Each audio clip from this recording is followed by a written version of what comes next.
using at disengage right now in the meta, which is Gragas. And where's Gragas? It's over towards RIX. And I feel like RIX can go over to the a 1-3-1 type of setup with this. You know, get to the Riven to split push, get the Diana to split push as well. You've got disengage with the Gragas in the mid lane alongside with the Varus. It's a perfect configuration. Coach is giving a fist bump on stage. That means that we're getting ready to hop into game. So let's send it back over to the casters, Rafa and Stuart, to get into game number 2.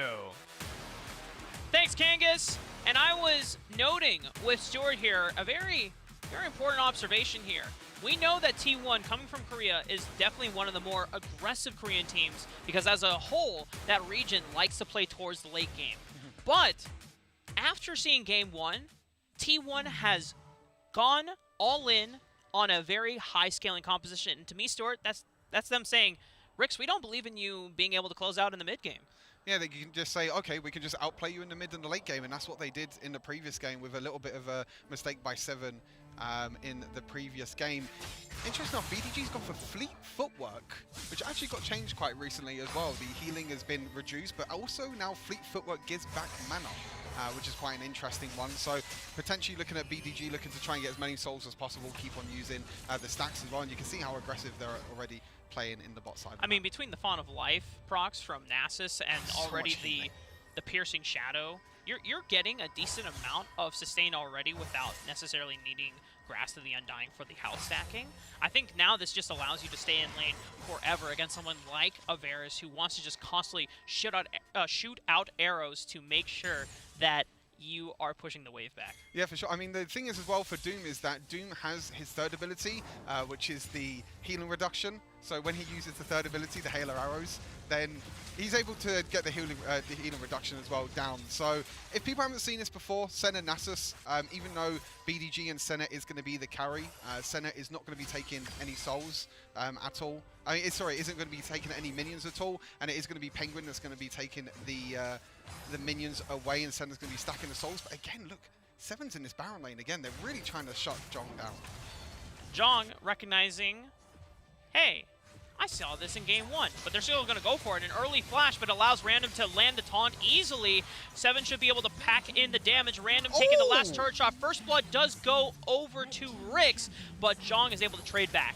Really nice play. You know, the use of the flash, use of the hook shot as well to be able to escape. Not the best tower dive, but again, you can see what the game plan is for Rix coming in. And JY realizing that SC7 was on the opposite side of the map, but Snitch could get a little bit caught here. Oh, you got to be careful. Flashing away, and then the quick Lunar Rush to make sure he gets out alongside T1's path. And they've done this before as well, where they put JY on this hyper carry. As I say that, Clue, really nice explosive cast. And it forces the flash out of Penguin. He gets out alive, but now it's a Summoner Spell advantage. Meanwhile, mid lane, Jong locking down Snitch, knowing that he doesn't have flash from before, but the Stand United Shield from Random saves his mid laner from going down.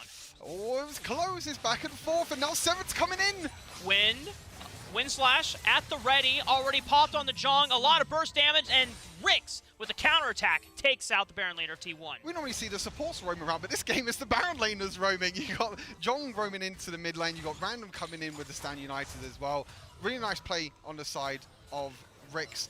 But as I was mentioning, you know, with T1, they've played this sort of style before where they like to put JY on the carry, and the rest of his team just plays like this utility AP sort of wave clear, and they just use JY as their main carry, and then you just have Senna and Nasus, which is just really annoying to deal with. You have the wave clear with Ziggs in mid lane, and you have the lockdown as well from Jong in the Baron lane. Right, it's the story of T1 all-inning on essentially a very full-on scaling composition. And JY, once you give him a lot of time for resources, he is going to be a huge threat. Rix as well. They're going towards this Baron lane. BDG is here, though. Nasus is going to stay in the bot lane, but basically BDG is the support, so that's why you're seeing him roam around instead. But Snitch needs to be a little bit careful. He's completely fine for now, but you can see Rix, again, just going back and back and back to that Baron lane. You can see they're trying to get some deep vision in as well as... Oh, great pick! Yeah, Rix have all completely isolated out core. He's not on the mobile Ahri this time around. It's on Ziggs, and without the satchel charge, you're not getting out of a pick like that alive. But T1 once again going back to the Dragon as their priority. The Ziggs is dead though, so it looks like Random and also Snitch as well. Snitch is looking to capitalize. Moonfall forcing the flash out of JY. He distanced back, but he's back in it with a true grit. Looking to stack up the armor, but Snitch dancing back and forth with the Lunar Rushes, gets out alive. He's Random. The collateral damage is not going to take him out anytime soon. The rest of RIX are now starting to collapse. Jong is there with the Hexa Cultivator. Random's already come in, but he is able to take out JY, and now he's looking in the 1v2 against Jong and BDG. BDG's keeping him at an arm's length with the mist, locks him down, forcing him away, looking for a couple more auto attacks, but Random gets out alive. But the Rift Herald on the Baron side of the map, meanwhile, this whole time, we're going to have to pay attention to some other point. Snitch, wait, the Stand United shield. Random never used it. He's back in there, and he's got the Twilight Shroud. It protects Snakes, but it's not going to be enough. Random now is able to trade back on the Jong, but flashing away from the dangerous BDG and Core. The bomb is what clips him in the end. Like you said briefly as well, meanwhile, while this absolute fiesta was happening on the bot side of the map, Seven was able to take that top tower, and the Dragon's not even down yet. There's low health bars on the side of T1. There's no smite from Seven. He's on the other side of the map. He's dealing with Penguin right now. He might be able to get the 1v1 against Penguin. Flashing forward, the Wither, but you cannot slow all the movement dashes from Seven with the broken wings. But Jong might be able to lock him down. He's got two other friends here in Doom, including to escort him out safely. JY looking for it. Doesn't have collateral damage. Clue interrupts the dash over the wall, and then now it distances himself. Oh!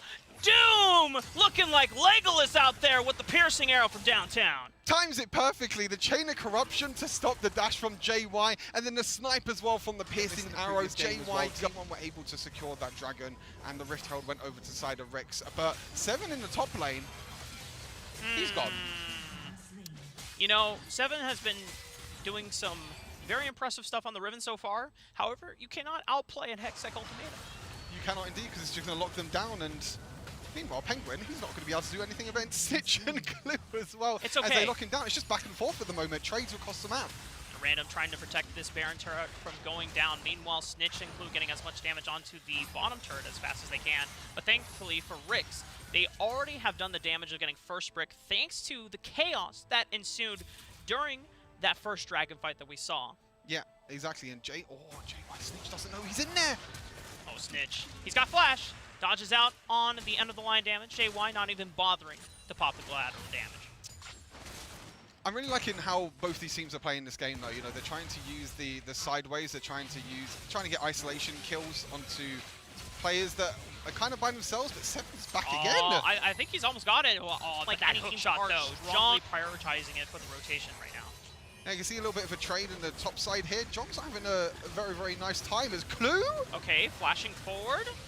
No explosive cask available, the though. flash away This by seems a JY. little disastrous, though. JY being able to outplay and at least answer one back before Seven answers with the wind slash.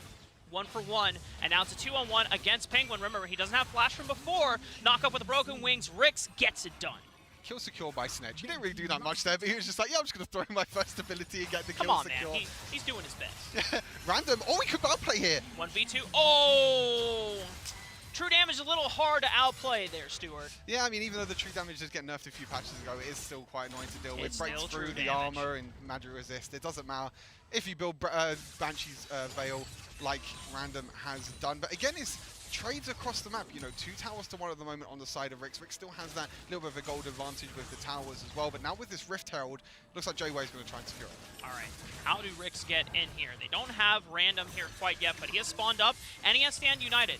So now you already know that T1 trying to respect it. Seven committing all the way forward on to JY, but he answers back on the Clue. Snitch is on the right side of the map, but he is making sure that the rest of T1's backline is zoned away from the fight in the jungle quadrant. RIX already taking out Penguin and JY, and they're going to be able to pick up the Rift Herald on the back end. You talk about how RIX going to get into it. That's how they're going to get into it. They're just going to fully engage with Clue and They just Seven. brute force their way Yeah, in. exactly. They knew that Random had the ultimate, able to get the ultimate down, and now 25 seconds until the Dragon as well. Seven trying to go in. I'm not too sure about that one. I don't think you're going to be going into that one. Got paired together? Who knows? Maybe everyone knows. Okay, Jong with the Hextech Ultimatum trying to answer back. It is very tough for BDG to get alive out of this one, though, and the rest of RIX are pushing forward, but they're all choked up. That's a lot of burst damage in response from Core and JY. Beautifully timed ultimates together. A lot of damage being done onto Rick. Stand United onto 7, making sure that he is staying alive. They go back in, Snitch with a Moonfall, forcing the flash out of Penguin. They turn their eyes back onto the Dragon. Zhong all alone in that pit by himself. JY cannot get in there safely, and Penguin's trying to do as much damage as he can, but the poke coming out from Core and Penguin is going to be close for Rix. JY wants to go in. He wants to clean up the low health members from Rix here, but they are still standing strong as 5 members. Beautiful poke, though, from Penguin. Answering back, 2 members fall from Rix, and now they have to retreat. They are the ones on the back foot. Core from over the wall is finding snipe after snipe with these bombs. The poke damage from this bot lane on the side of T1, sorry, not the bot lane, the Ziggs and the Nasus, you know, all this poke that's going over the other side of the wall. There's nothing that RIX could do about it. They group together, they try to take the Dragon, but when you're that low, when you're against a Nasus with the poke and also Core as well, you just die just like that. Yeah, this is... I'm used to the Fimbulwinter Nasus, but I don't remember Ludens being built on Nasus before. If I'm not mistaken, it was used like a Rylai's just for the utility, but the fact that it's Ludens means that every time he is throwing down the Spirit Fire, it's getting that additional burst on. 14 minutes into the game here, Stuart, and we find ourselves, even though, once again, RIX seeming like they had the mid-game advantage, T1 able to answer back, 7 finding himself in the 1v2 against JY and Zhong, but Random is there to turn the tides of the battle, forcing both the Baron laner and jungler from T1 away. RIX coming in for reinforcements, Clue poking around, wants to get the final killing blow onto JY, explosive cast gets a stasis out of JY, but he is isolated from the rest of his teammates, and that is RIX collapsing in. They secure the kill, but what can they get off the map for it? That is the jungler down, the Baron is up and available. Unfortunately, the Elder is not up like the previous game when the jungler got caught out, but yeah, like you said, 30 seconds, what are RIX going to do with it? They're going to go back for now, they're just going to spend the money that they got from that kill, maybe look towards the top side of this map towards the Baron, but for now, they're just going to play it slow. They're just going to go back to base, they're going to reset, they're going to calm down a little bit, and if we take a look at all the builds as well, nothing really stands out in terms of build. Like I think, like you said, you know, the they can capitalize with their engage, with their pick tools, but T1, they're not falling for the bait. They're maintaining control because they know that the Elder Dragon is the key to victory. And if they all collapse onto Random right before this Elder Dragon, it's going to be like Game 1 all over again. Oh, the Ziggs bomb was so close. It's really nice explosive cast though by Clue. But like you said, RIX were focusing on the top side of this map towards the Baron. But that just gave T1 this entire control. And 7, you're all by yourself, but he's going to use the Stand United. Okay, so now RIX get to fight the fight that they wanted in Game 1. All 5 members are here. They're collapsing. It's a Stand United coming in because 1 member from T1 is late. Zhong trying to make sure that he can join the ties of the battle. Looking at the chain of corruptions, it's spreading to all the members of T1. They're getting locked up. RIX looking for the final bits of damage to close out the members of T1. Bottom lane is gone, but Snitch has also been in the dust here. RIX looking to see forward. It's all on 7. He's still got a GA. He's still got a second life in this one. Zhong trying to answer back on the damage. Tactical precision enough to take out 1. But it's still a GA that needs to be popped from 7. Core all alone goes golden. Can he be protected? The GA is popped. Zhong is just going absolutely crazy in this fight. He has absolutely annihilated members of RIX. 1 after 1 after 1! A quadra kill for Zhong! And Zhong was in the backline the entire time. He didn't take any damage at all. He waited until the members were low as well. And that is a prime gaming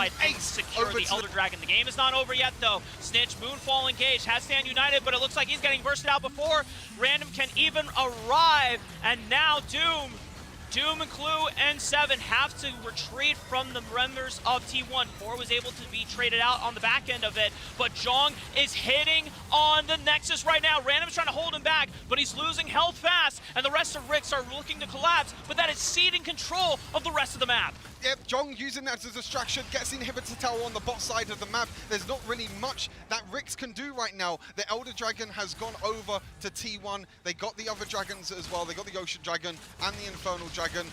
And now it's just T1 in full control. You know, T1 can maybe look towards the Baron here. They got the inhibitor down the bot side of the map as well. And that means that Zhong can use that pressure in the bot side with the super minions as well and with Hullbreaker to try and even finish the game. RIX are looking for a way to still maintain stability in this game, but after being neck and neck with T1 for so long, They now find themselves down 7,000 gold here, Stuart, and it is so difficult because that Elder Dragon being secured by T1, there's no other objectives outside of the Baron that you can play for. And if you lose the flip for the Baron, it's done. Yep. It's game over. Yeah, it's at the point in the game now, the Baron is so strong, the Elder Dragon's already strong, that they're going to look to engage, but Jong's on the Snitch! Okay, Jong, Hextech Ultimatum gets cancelled out by a well-timed stasis from Snitch. Moonfall already answered in the back. 7 finding Korra to the back line, but he flashes away the stasis. Meanwhile, Jong is just wrecking house members one after one once again. 7 doesn't even have a chance to answer back. Somehow Korra didn't go down. It is just absolutely astounding to see how well T1 can play around each other's strengths and weaknesses, understanding where to be, and it's their teamwork that guarantees the win in this series. GG, well played.